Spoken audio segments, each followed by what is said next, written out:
Hello, everyone. This is David, and welcome to the Module 5 Fireside Chat of Inclusive Classroom Strategies. It is the 13th of June as I record this, and it should be available on the 14th. So, yes, we have about 2 weeks plus to go in class, and then we're done. A few things. I just have an anecdotal story to share, which makes me laugh. I had a call actually yesterday to the White House to a scientist who happened to be there, and very important phone call regarding some specific research theoretical frameworks of my book. And my youngest daughter was upstairs right above me practicing dance steps and hopping around on a wood floor, so you can imagine what that sounded like. So I'm like, oh no, but it was okay. And I did record that conversation I did have with the doctor that I was talking to, yeah, just some incredible things. But I'm like, oh, this is a pretty important phone call, sweetie. I wish you probably would be practicing your dancing right above my head. But anyway, I don't know if any of you have worked with Fiverr, Fiverr, Fiverr.com, but it is a website where basically people are entrepreneurs. You can say, I want someone to do an intro for a podcast, a 1-minute intro, and they'll say, okay, I'll do it for like $30, and they'll record some stuff or graphics or other things. But actually, I needed some data sets pulled, just strict data sets pulled. From 2001 from New York and specifically from Lower Manhattan. So I put together a request for proposal, put it out on Fiverr, had 24 people make bids on it, and then did take a bid from one person, and then they are working within a 14-day time frame to pull together these certain data sets from the Bureau of Census and Bureau of Labor Statistics that I needed.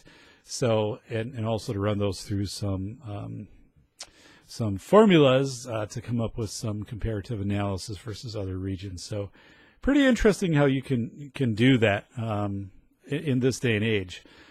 First of all, for me to do that would just take hours and hours and hours versus being able to outsource some of that stuff, which is again, very just rote statistical type stuff. But yeah, so I was able to find someone that was able to meet my expectations on my request for proposal for, literally, I don't know, $55 or something like that. So Fiverr is also tip-based, so once you add the tip in there, it's probably going to be closer to $75. But I mean, I'm like, oh my goodness, this would have taken me days to figure this thing out. So, and I have artwork behind me, as you can see on the wall. My safety dock sign will be coming down. I do have some new sponsors. I didn't lose any sponsors, but actually I'm kind of, the Badger sign will be gone. It'll be a sponsorship sign over there. So I do have a change, which will be happening. Now, it's kind of ironic because that sign behind me, that safety dock sign with ISS 24/7 Sprague 405, that's a really nice sign. That's like laminate. It's like 3/4 inch thick. Very well made. I got it through Walmart. So it's like, what do you do with the sign? I mean, those are all still sponsors, but I don't know what to do with the sign. So I'm like, do you put it in a garage sale? Or, I mean, I don't want to just throw it in the garbage because it's a good sign. So I don't really have a purpose. Do I hang it like in a, in the furnace room where I'm going to look at it like 5 times a year? Or I don't know. It's one of those things. So once you start changing, and acquiring different sponsors and rearranging that, you run into these really weird, quirky issues. So I don't have a purpose for that sign. Although we had a garage sale a few years ago, and I had some trophies from a summer traveling league that I participated in. And somebody purchased these trophies, and they would not, though, complete the purchase unless I autographed each trophy with a marker. So I'm like, oh, dude, I'm not an NBA star. And me signing this probably just decreases the value of it, but would not buy these.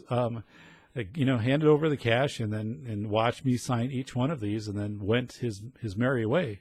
I was like, I don't know. So somewhere he's got these autographed trophies with my name on them in his trophy case. So anyway, I have to come up with a home for that behind me. So maybe I can give it to a charity I can sign my name to it and give it to some kind of charity raffle or something. Maybe somebody would bid $5 on it and cover up a hole in their drywall or something like that. So it is pretty robust and pretty big size. So all of the modules are open right now. You can look ahead and specifically look ahead to Module 8. The Bill Porter plan is in Module 8, so you are going to need to go in, and that's your capstone project, or the one that would go up if you're doing a portfolio for this class. Make sure that you're looking ahead to the Bill Porter plan. It is something that you can write from a first-person perspective, such as I was informed today that I have a new student starting. His name is Bill Porter. He'll be here next Thursday, and this is what I'm doing to get ready for Bill. Now, of course, it's summer or whatever, so maybe it's like I was notified and we have a student who will start this fall or something like that. Whatever you want to do, but you can write it in that type of position, of a first-person position. So it's nothing that needs to have a lot of citations or anything. It's not a research paper. It's really a practical paper saying, what you've learned from class. And I do lay it out, like how are you going to do disability awareness with students, with staff? How are you going to get people familiar to Bill, acclimate Bill to the building, identify technology? You might have to do a little research on that might be appropriate for Bill, but you've had the video, so you know what Bill's capable of. And then also, getting Bill connected with his peers socially, and then also with community organizations that you'd be doing that. So, but yeah, look ahead to the Bill Porter plan just so it doesn't catch you off guard of you get into that final module and you're like, oh my goodness, I have this Bill Porter plan to do. And it isn't that extensive of an assignment. And by the way, I think there's a length on it of something like 6 to 8 pages. So please adhere to the length. Some people have submitted, like the 15-page Bill Porter plan. Like, no. Like, part of the reason you wanted the Bill Porter plan, I want the Bill Porter plan to be 6 to 8 pages, is if you're working with staff are able to digest about that much content, specifically working with like disability awareness and getting to know Bill. So you need to be concise in getting that message across. I am leaving with my family for a vacation in Door County. We will be there much of next week. And I'm not sure when the Fireside Chat will be produced, because I'm not going to produce it while I'm up there. I just don't have the equipment to do that. So it'll be back home. So, maybe like on Thursday or Friday, the Fireside Chat for Module 6 will appear, just so you're aware of that. I mean, I'll bring my laptop up. I'll be accessing class. Everything will be fine. But I just don't have the ability to record. And if I do, it would be so substandard to try to record like up in a hotel room or next to a pool or something like that. I mean, anyway, so don't worry about it. But next week, instead of this appearing earlier in the week, it is going to appear probably like on a Thursday or Friday. For those of you who have been to Door County, we're staying in Fish Creek. We've gone to Door County a number of years. Enjoy it, especially in June. The Canna Island Lighthouse is in Door County, and they have a causeway or a walkway, and it's made of stone. It's made of, it's basically just rocks, stones. And for years, I mean, the Lake Michigan had been down, so I mean, you can just easily walk across these stones and over to the lighthouse. Well, Lake Michigan is up, and the last couple of years, it's flooded over this causeway.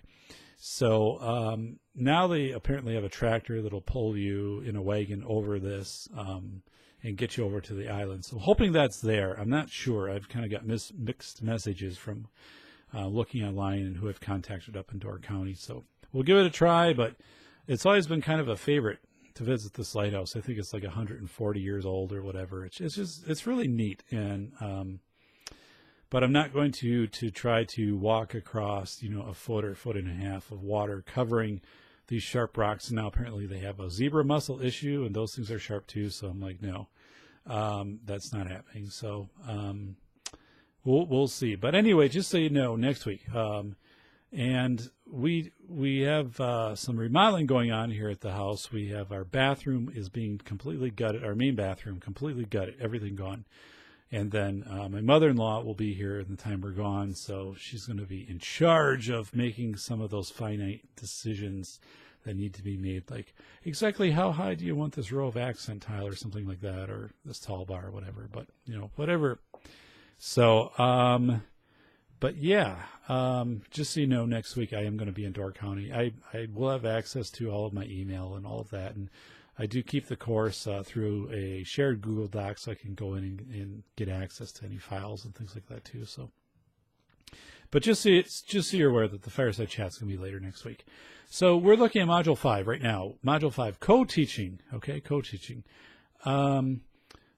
I believe, first of all, I believe in a co-teaching model. I think it's a great way to instruct students. A special education teacher and a regular education teacher working together. Oftentimes, a special education teacher will have an area of expertise, whether it be math, science, reading, social studies, whatever it be, and you can appropriately pair that with a regular education teacher to accomplish effective co-teaching.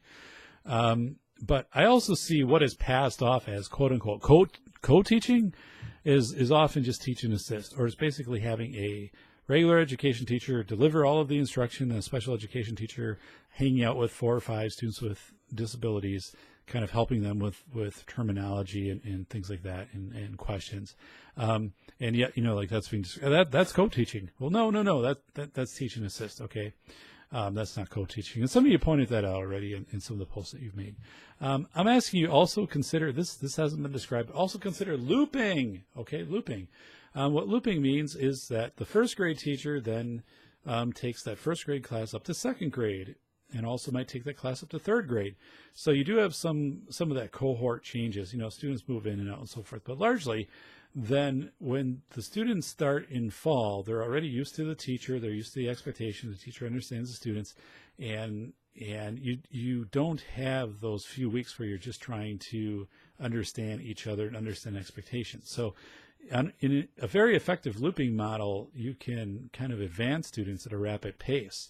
And I worked when I was, working in the principal role years ago in an elementary school, it was fully a looping elementary school. And so that was a model I was very familiar with. Surprised, that was like 20 years ago, just surprised it never kind of caught on. It's just not more prevalent. I guess I understand the logistics to it, but even like looping, saying, if you have these first graders, you're also going to have the second graders. But looping is pretty cool, and I think it's very effective. We have the quality of inclusion checklist. It's a comfortable conversation starter. Even the way it's written, it's kind of in that Comic Sans format. So, it helps you to get those discussions going with, how are we really doing for inclusion in physical environment and materials in delivery of instruction.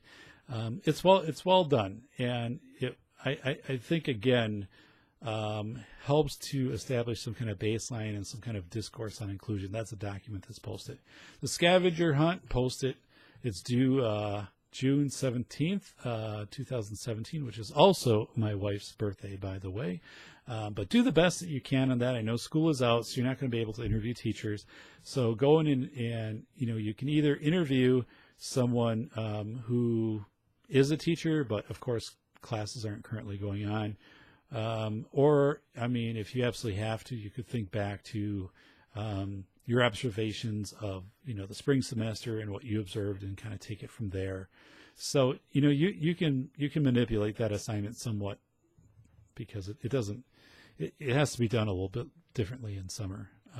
But let us get into shout outs. All right, shout outs. Here we go. Bonnie, you wrote for your mission statement, the goal for our class is for every student to develop the skills and attitudes to be productive, happy citizens. I will explain to the class what each part of this mission statement means and give examples. We will discuss what it will look like, such as mutual respect and everyone taking responsibility for their actions. Okay. So my thoughts on that, Bonnie. Thank you for including happy citizen, okay? Because happiness, come on. How often do we really talk about student happiness and just happiness in general? And I've talked about this before in general. In mission statements, like happy seems to be a word that's been scrubbed out, sanitized out. Or if it's there, we don't really pay attention to try to sincerely fulfill happiness. So I'm glad you put it there. remember, life, liberty, and the pursuit of happiness is in the Declaration of Independence. So yeah, it belongs in your mission statement. Thanks for putting it there. Also, a very good step in discussing the terms and seeking inter-rater reliability. Discussing the terminology with students, saying, what does this mean? Let's give examples. That's so important because it's going to be vague otherwise for students, just like it would be for adults. I mean, if we're all talking about things like what is inclusion, what is mainstreaming, what is tolerance, things like that. So to talk about that and to get some kind of baseline of here's what we can generally agree on of the tenets of these things. And again, in happiness is subjective, but you can objectify it by saying, what are some things that make you happy, and you can start to write those things down. And there'll be things that'll cross that, for people, like, saying that, like I have friends, so, that makes me happier. When I laugh, like that makes me happy or whatever. But, again, nice job with the mission statement. Thanks for including happy citizen. It fully belongs there. Hey, it's in the U.S. Declaration of Independence. It belongs in your mission statement. Andrea, I'm gonna get. I print all of these off, by the way, just so you can visually see them if you're listening to this. So, or watching this, if you're listening to it, yeah, you have to hear the rustle of the paper right here. All right, so which also sounds like a thunderstorm, maybe. Andrea, you wrote, teaching in inclusive classrooms can be overwhelming for many teachers. I think there are many who want to do it, or at least want to try, but don't know how to try. I think you're right on with that statement, and thank you for posting that. I've recently seen educator effectiveness make teachers think twice about co-teaching, as they don't want to risk having their students' for academic performance partially dependent upon a co-teacher. So it is something where someone's like, I'd rather teach this class on my own and take kind of roll the dice, of how the students are going to perform than to hitch my wagon to somebody else. Because if we just don't happen to be a good teaching dynamic, or if the students just whatever performance, I'd rather have it dependent fully on me than sharing some of that dependence upon how somebody else performs. So in that regard, I think there's a real concern in an obstacle to co-teaching regarding effective educator. But for now, I would say don't let that stand in the way of inclusive practices. I think this whole thing of effective educator and, like all teachers are going to be ranked and all of that. We heard that for so many years. I don't think that's happening. I think if anything, there's an easing off. There's more local control that's given. I think there's more opportunity to co-teach, and again, and also you note it, if you're co-teaching, both teachers have to attend professional development together. So the regular education teacher and the special education teacher go to maybe professional development on reading, or they go to professional development even on how to co-teach, and that's out there. So, that professional development has to be available for both those teachers. So very good points made, Andrea. Kirsten, you wrote, currently I mainly use the one teach, one assist strategy during my applied math class with the majority of the students having special needs. This class needed some changes about halfway through the year because student behaviors were getting worse. We decided to change from one teach, one assist to stations. I like station teaching. I like station teaching. The students were divided into two groups. You also wrote that noise was an issue, and noise can be noise can be an issue in a classroom once you start separating out students, especially in these schools that were built in this open concept. I remember a few, and they're still around. It was late 60s, 70s. These open concept schools. And it's just crazy. Actually, I've seen even newer schools built in the 80s that were open concept. It's like, whoa. Especially students with sensory needs, it gets pretty overwhelming. It's hard to kind of even, sector those off. But you noted all of the planning time is on you.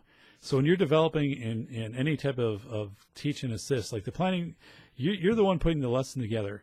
And that's where, common planning time comes in as being essential for balancing out the creation of inclusive lesson plans of what you're doing and what the special education teacher is doing. Hudson School District, now, and somebody in this class works in Hudson, but Hudson School District, when I visited about 5-6 years ago, had moved to a co-teaching common planning time model and was very effective with it. You can do this. Your schedules can be modified. There are countless school schedules out there. And you kind of need a scheduling committee and a principal and a school board to take on some of these things and visit other schools that have gone to schedules that permit for common planning time at all levels, elementary, middle, and high school. But they are out there. And it is not impossible to change a schedule. And typically once you get into it, a month or so, people are like, this is much better than what we had. I don't know why we didn't go to this earlier. So, but Kirsten, thank you for your thoughts. Matthew, you wrote, I agree completely with your assessment of all the negative influence on students' lives. I'm not sure exactly who you're responding to in that post, but between absent parents, drugs, alcohol, poverty, lack of academic support, tobacco, there are tons of negative influences out there that need to change in kids' lives. There is not a magic bullet to change them, though there are many negative influences. Teachers have to deal with those and somehow overcome those to reach a student. So my perspective is, one is, first, I think you're right. You're correct in being upfront with these things. I mean, there's no need to not mention the elephant that's in the room, which is everything that you've mentioned, yesterday morning, my wife dropped off our oldest daughter at soccer practice, for summer rec and leisure. And my wife came back and said, right next to where the soccer fields are, it's down at the county fairground.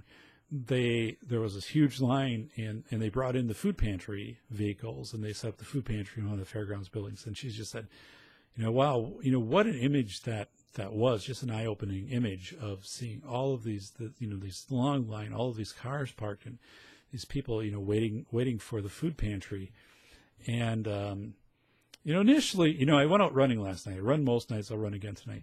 I felt bad about that. I felt bad, but yet, I work the community free lunches, and I'm on the other side of that, where I'm in with people, serving people, talking to people, and that energizes me, and I feel connected to people, and I feel that there's community with that, and I don't feel bad about that. So from the outside, I think it's one of these things of, if you don't know it, you can have this feeling of feeling bad or feeling sorry, and if you know it, you can see the positive aspects of that. But nonetheless, I mean, there are struggles.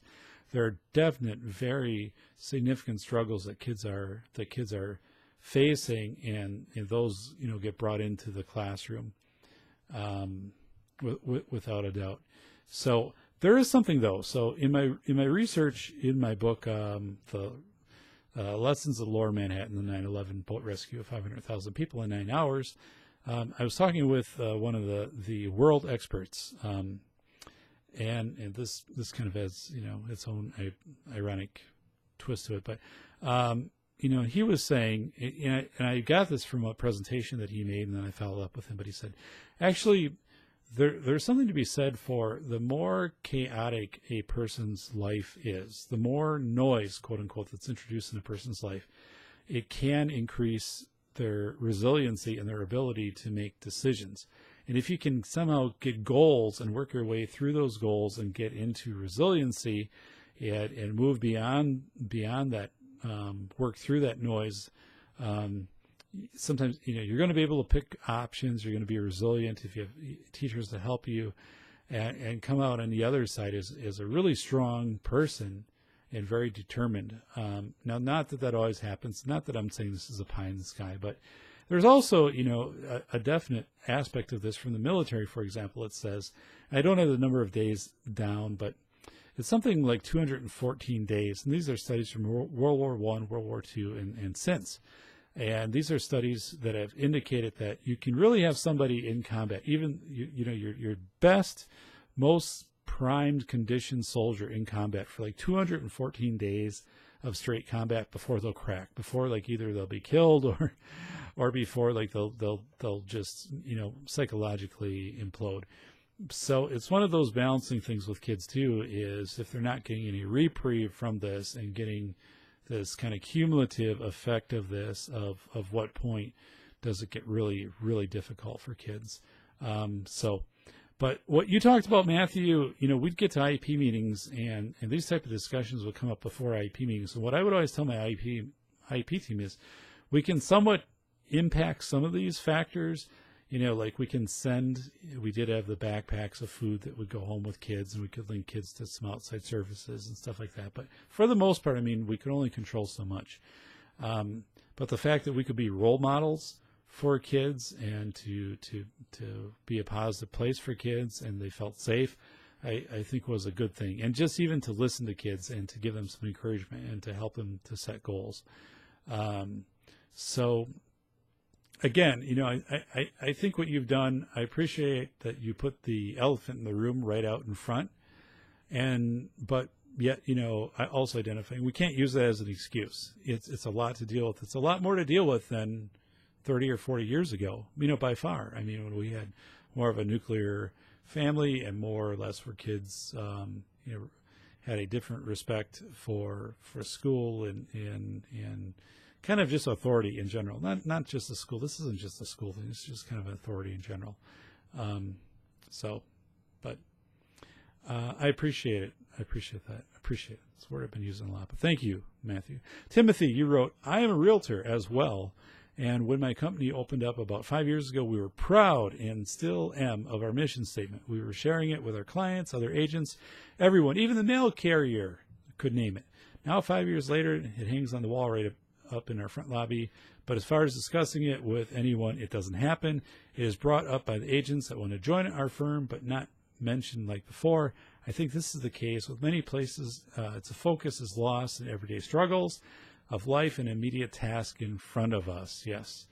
We all need a constant reminder of what our true purpose is and why. Yeah. Mission statements get developed.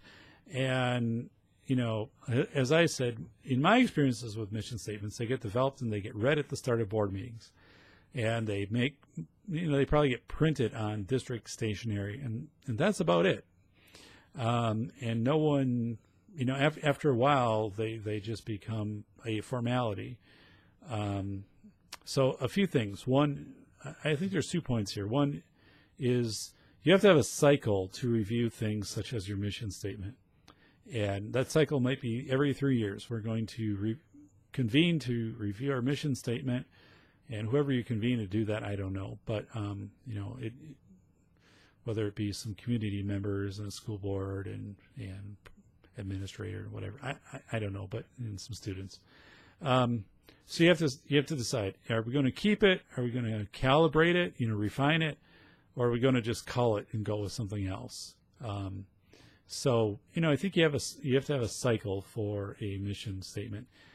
And just for the fact that the context and situation that your school or any organization operates in changes on a pretty frequent basis. So like 3 years, if you think back to 3 years ago, things are probably quite different versus how they are right now. We could just take technology. 3 years ago, what technology was versus what it is today. So, and the second is to practice introspection and reflection. And those are different terms and they're conflated. So the first one is introspection, which means looking inward to yourself. How do I feel about this? What does it mean to me? And kind of that pride you were feeling with your mission statement and conveying it, that's introspection of why does it make me feel this way? And then, reflecting on it takes in that whole larger component of how is this really situated right now within our context and situation? Does it still make sense in 2017? So, and those terms get conflated. I think introspection, reflection. Introspection might just be, the mission statement, everything still holds true. It's just maybe I feel differently about, being a realtor than I did when this mission statement was created, whether that be positive or negative. It's just you feel different. So, but that happens. I think with these terms, I would say like 3 years would be appropriate cycle for a mission statement.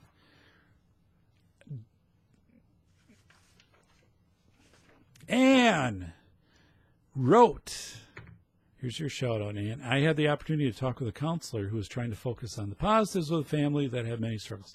And this one I thought was fascinating. This one I thought was absolutely fascinating. The mom was trying not to yell at her daughter as frequently, and that was very difficult for her.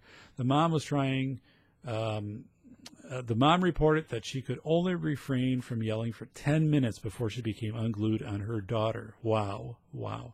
The counselor praised her for keeping it together for 10 minutes. Nice approach. Nice approach to that.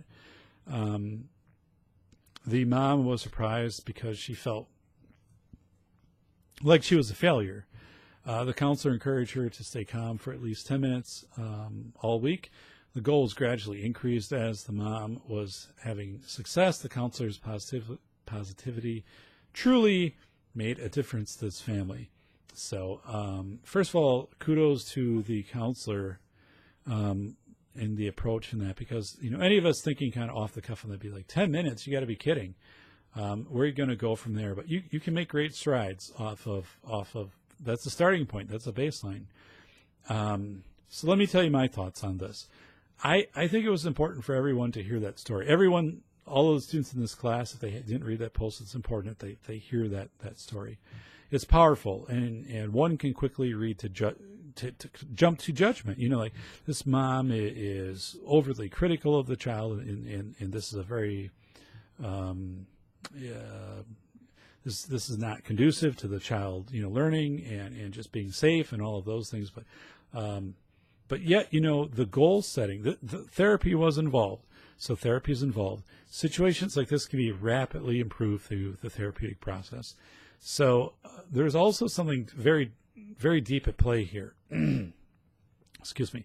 And that's transference between the mother and the daughter. So what that means is there's something going back, and this is where the counselor would work with the mother in that mother's background, that mother's childhood likely, where experiences that happen to her, probably very negative experiences, she is then transferring forward to her child. This is completely transference. This is textbook transference.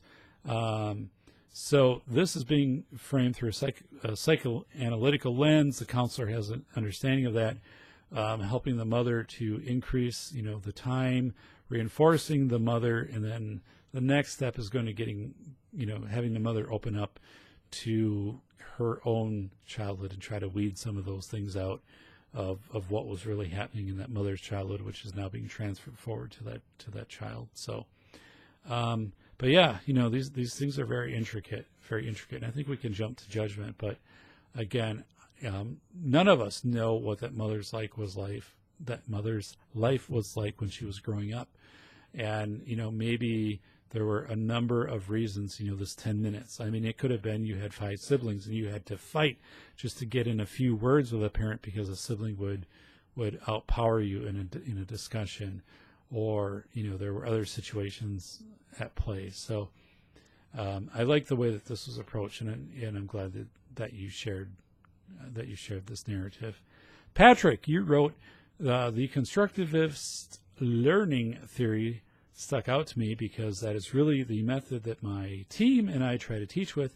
We've come up with a curriculum where we start with some basics and then we build off of that base.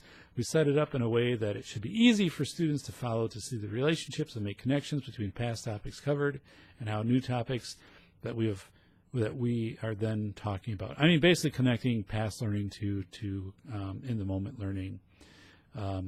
So yeah, thank you. Thank you for mentioning constructivist learning theory. My thoughts, it's good to break things down into component parts, because once you do that in constructivist learning theory, you really get to understand first of all, you get interreliability between students when you start to break things down into their parts of, like, here are the parts, and do we all kind of understand how these parts are? Then you start to look at, like, how do these parts kind of come together to create something, a synergy that then creates something different that only these parts could create. It's like a car. You know, you can't look at any 5 parts on a car and evaluate a car by that. It's like how the car functions when all the parts are together. So thank you for putting that together. And the whole thing of bridging past learning past knowledge to present learning is so important. and being overt in saying that too. Like, this is what we learned in the past. This is knowledge that you have. This is how we're going to apply it to the new learning. And students appreciate that, because so many times the students say, I'm never going to use this. Why am I learning this? Why are you teaching me this? And then you can say, we learned this, and you learned this. This is in your knowledge base. This is how you're going to apply it and put it toward problem solving. So thank you for doing that. The fact of taking that learned knowledge set and transitioning that to current learning, I struggled a lot with that in my doctoral dissertation. I struggled a lot with building those transitions, those connections. It wasn't easy. It wasn't easy for me. And sometimes I think it's not easy for kids. I mean, because you kind of see something and it's like you complete it, now you move on to the next module, but you don't at the same time kind of keep those bridges open between those modules of learning. And I'll admit, I mean, that was a struggle for me. So I'm glad you mentioned it, and to overtly address that with students and to help them through that. Apollo 13 is you can see the movie Apollo 13, but it's a great example of, you're talking about constructivist theory. It's like, breaking things down into their component pieces and then using past learning and present. But, you had to solve problems in the capsule, and you couldn't you had to already take information that you knew.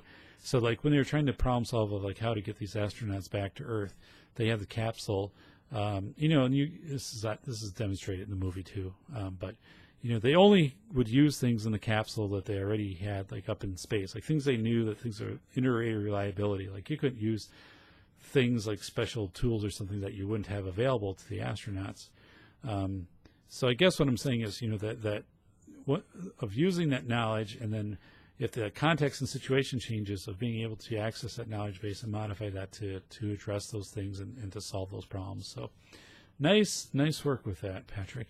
Darlene, what I noticed, you wrote this, what I noticed is lack of common prep time is a major determining factor as to how and to what degree co-teaching models are used. Understanding co-teaching models is essential for implementing them. If districts are pushing for total inclusion to meet the needs of all students, co-teaching is needed.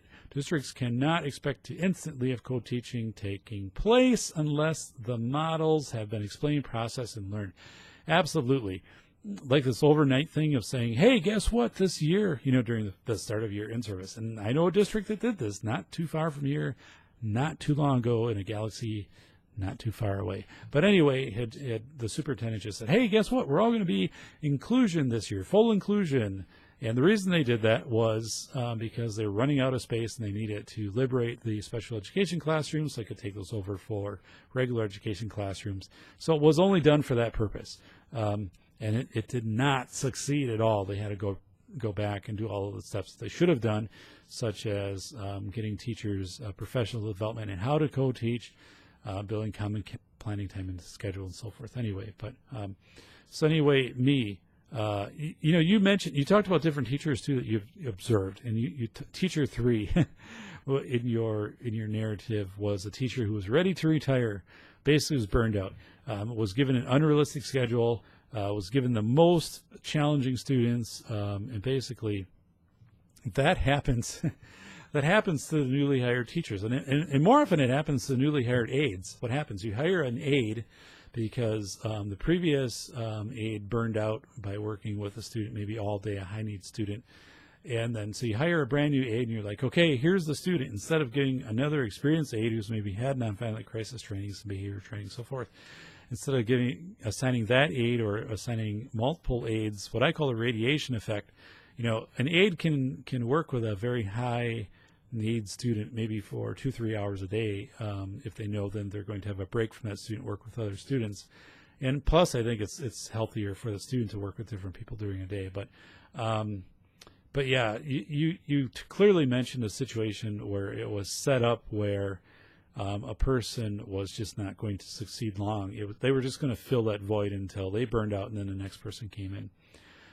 Common planning time. It can happen. I talked about Hudson. I use that redundantly, but I've seen it in other districts. I've been in districts where common planning time has been implemented at at all levels, a change in schedule. Now, common planning time, just so we're clear about this, common planning time is not professional learning community time. Those are different things. Common planning time is where regular education teachers and special education teachers get together to plan lessons, instruction, to plan instruction and how they'll deliver that instruction. Professional learning community is when you're looking at student performance. You might be doing some item analysis if you have a common assessment saying, you know, we all gave this assessment, and it seems like a number of students struggled on items 28 through 32. So what did we cover there? How did we cover that? Do we need to reteach that? That's a professional learning community. It's in the moment student performance. It's not time to sit there and to plan lesson plans. That's not professional learning community. It's really looking at how students are performing. And then your common planning time is developing your lessons of instruction. Two different things completely.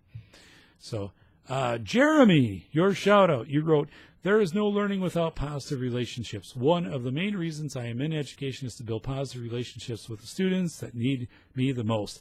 I like to think that I'm a good role model. Students pick up on this too, which often lends me to becoming a father figure in some students' lives. Of this, or of the students that immediately start bonding with me, I often find that they either don't have a dad in their lives, or they do have a dad and he is a jerk. Okay, so not to try to preface and read into that too much of what the home situation is like, but certainly teachers do become role models for students, and there is a transference. And that's documented. And also, like, people that see therapists, to work through issues, there's a high tendency, a high probability that they give some transference into that therapist, where even they might start feeling some very positive, feelings for that therapist and elevating that therapist.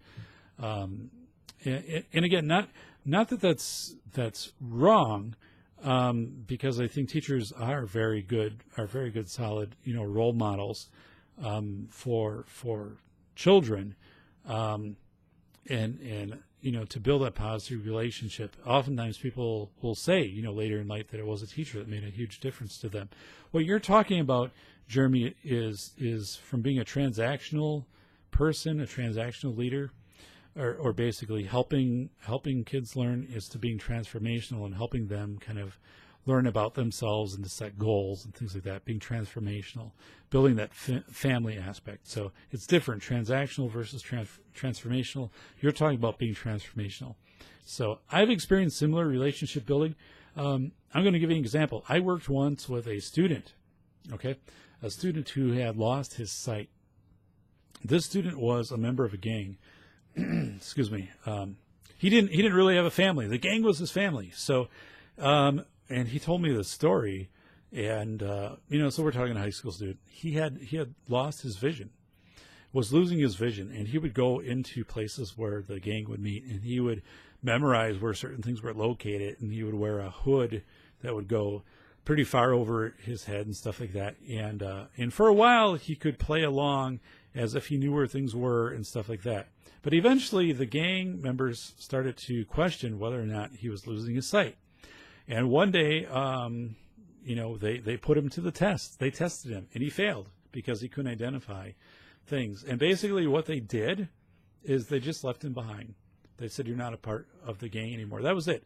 So he lost his family, which was the gang. I mean, they didn't beat him. They didn't get, anything. He just was of no use to them anymore because of this disability that had emerged. And imagine that feeling. And I've talked with him, and I know the hurt that came out of that. But then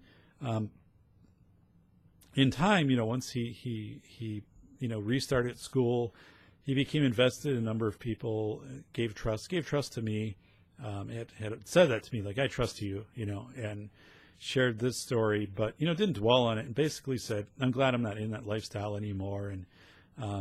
And now has a more stable core of role models around him. And I think has some positive transference to those role models, and really a fascinating young man. But again, those positive relationships, and I feel, having a positive relationship that I've established with this young man has been very positive in his life. So I appreciate the work that you've done as being a role model. because that school connectedness, having kids connected to kids, kids connected to school and adults, is so vital to kids attending, better academic performance, less chances of violence. And sometimes, frankly, yeah, teachers do play a role in that and do kind of come in as that pseudo-parent type role just as a default. And again, thank you so much for doing that. I'm just checking through a few notes here to make sure that I don't miss anything. I do now page number everything. So I think we are in good shape. So Sherry, guess what, Sherry? You're the one that works in Hudson. All right. I know you've worked in a different district, at least one district prior to that. But so you wrote, in Hudson, Wisconsin, where I work now, the 5th grade always goes to feed my starving children. And they also help plant prairie grass seeds and prairie plants at the state park. I know that they don't have a community service requirement in Hudson at the high school level or at any other level. Last year, I took my severe EBD students to feed my starving children. So what you're doing to foster inclusive practices is you're building agency and purpose. You're building agency and purpose. And that is fundamental in inclusive practices.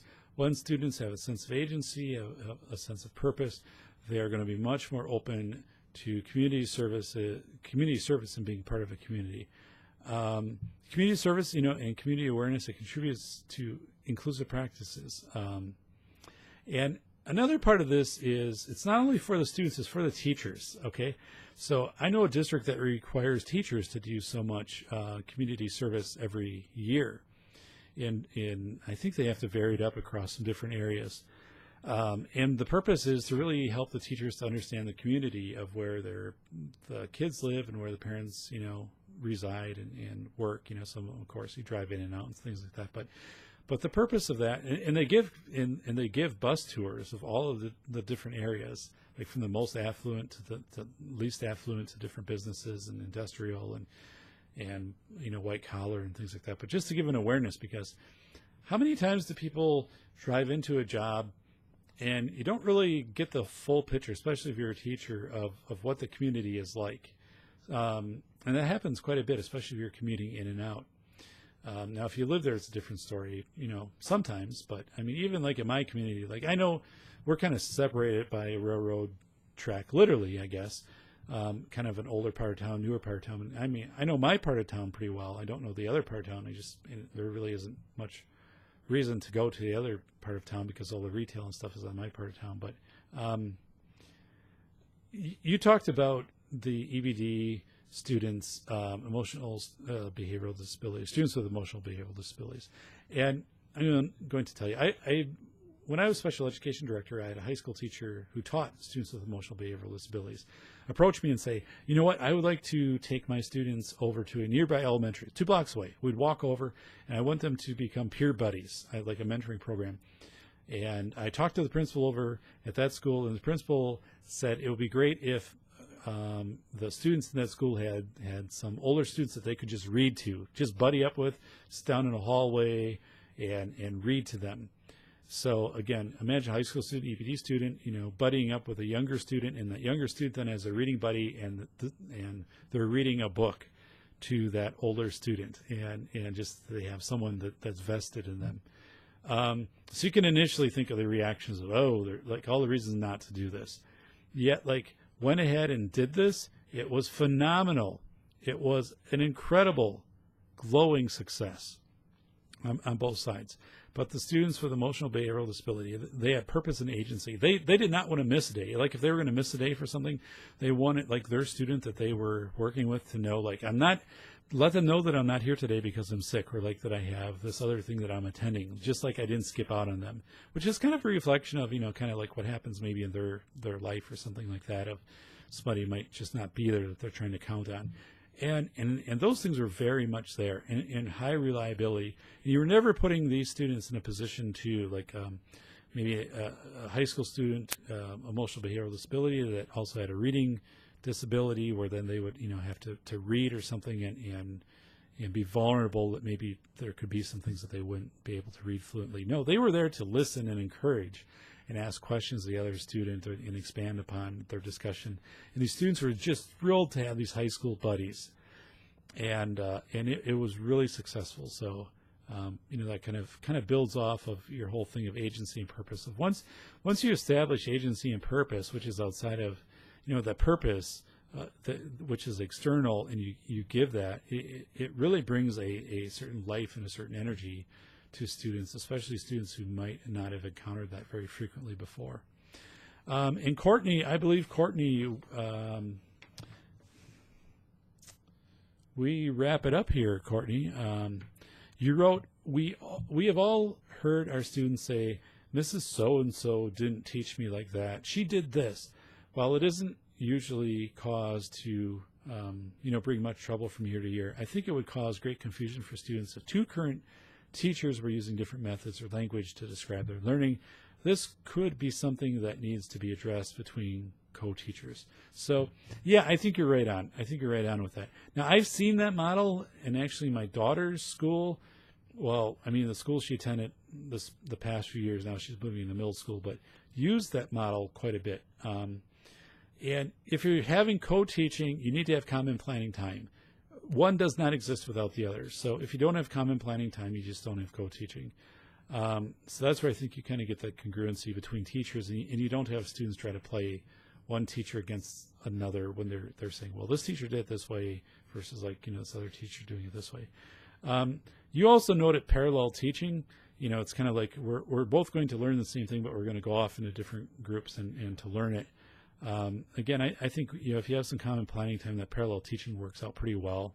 And I'm glad you did that because, again, that was very prevalent in my daughter's school. It seemed to work very well. It's not often discussed, but yeah, I think parallel teaching is, I always, thought it was beneficial. Thanks for noting a barrier is the depth to which a teacher is willing to learn content knowledge. So if someone says I only know, first of all, everybody should be a reading teacher. Everybody should know how to teach the fundamentals of reading and seek professional development, or districts should provide professional development in that, is my opinion. But, if a teacher is only willing to learn so much about, social studies or science or what it would be, that you have to work within those barriers. But the other part of this is, remember, I had talked earlier in one of my fireside chats, but we tend to send teachers to professional development that they're very comfortable in these areas already. So I did an analysis of professional development, looking where teachers were going for professional development. And it was things like, teachers would go to the same conference year after year after year, and it might be in areas where we didn't really need professional development as much as we need it in other areas. For example, we knew that we needed professional development in math, but if we took all the professional development that everybody attended during the year, 2% of people went to something that was math related, 15% went to some kind of autism training. Well, we had so many people that had gone through autism and internal building autism experts and so forth. Not that autism wasn't important, but was it the fact that every year we needed to send some, that a teacher needed to attend an autism training, yet they had attended one math training in 8 years or something like that. So it's a whole thing of prioritizing professional development. Teachers get comfortable, though. They pattern. If you go to a conference that you like, you're probably going to want to go back to it next year. Of course, we're going to have different keynotes, different breakouts, things like that. But really, as a leader, and probably also as a teacher, you need to look at where the needs lie, where your professional development needs lie, and seek for professional development in those areas versus areas that you're comfortable. Now, I understand there's some value in going to a conference where you get to meet up with people from a different district that maybe the last 4 or 5 years they've attended to. You build those professional relationships. I get that. I get there's value in that. But we often send people to professional development, which only strengthen, or I don't know if it even strengthens, but it reinforces the area where they already have a pretty deep knowledge base. Yet the areas where we really, really need professional development, math, mental health, and things like that, we're just not sending people to, or even like how to co-teach. So let me double check that we've covered everything here. We went through this kind of quick, actually. We're at the 54-minute mark. So I just want to make sure I've made notes on the pages here. 1,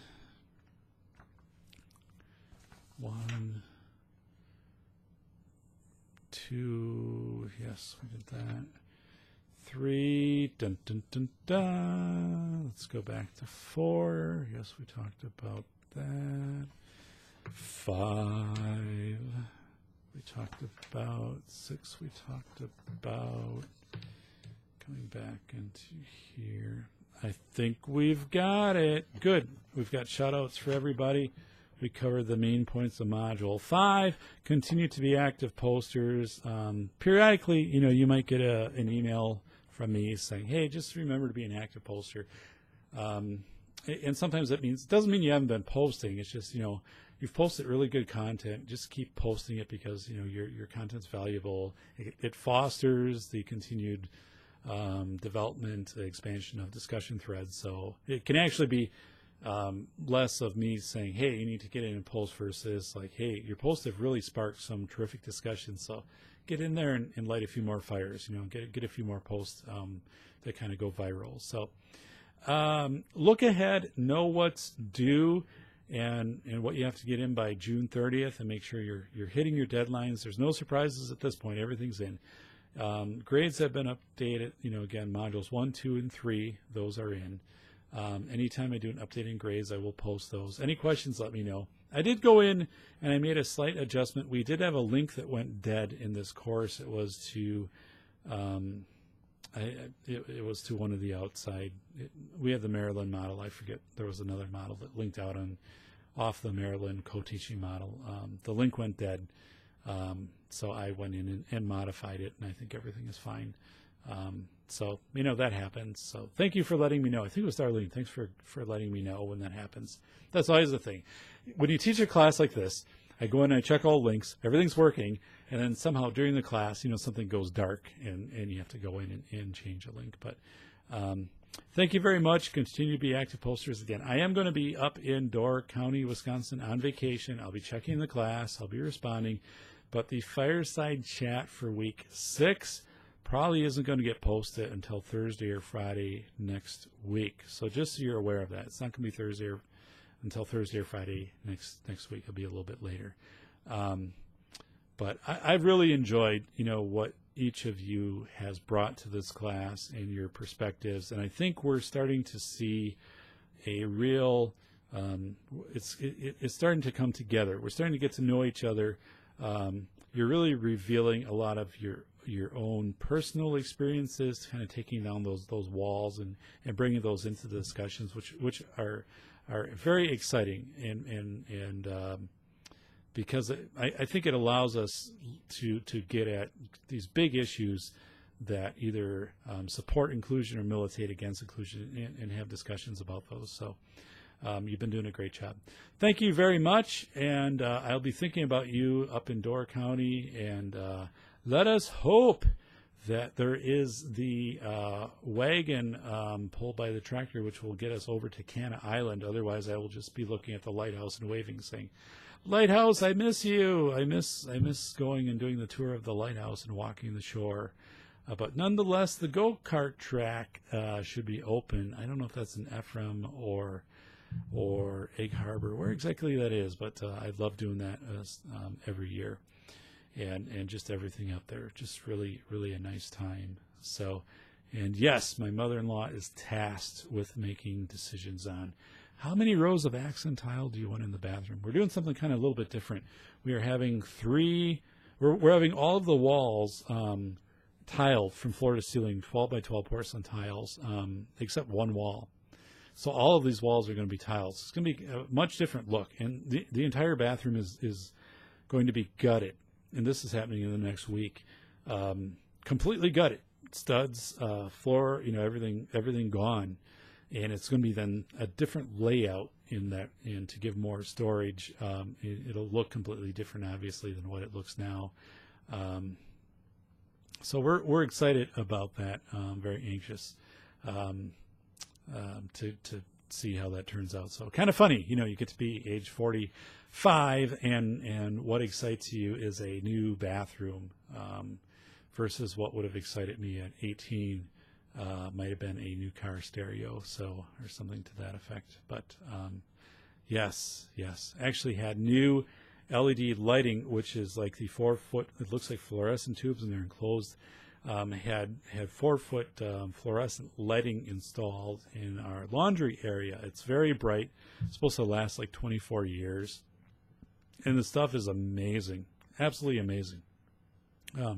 All it's all commercial grade. I had to order it, through the electrician. You can't buy it like at a Menards or something like that.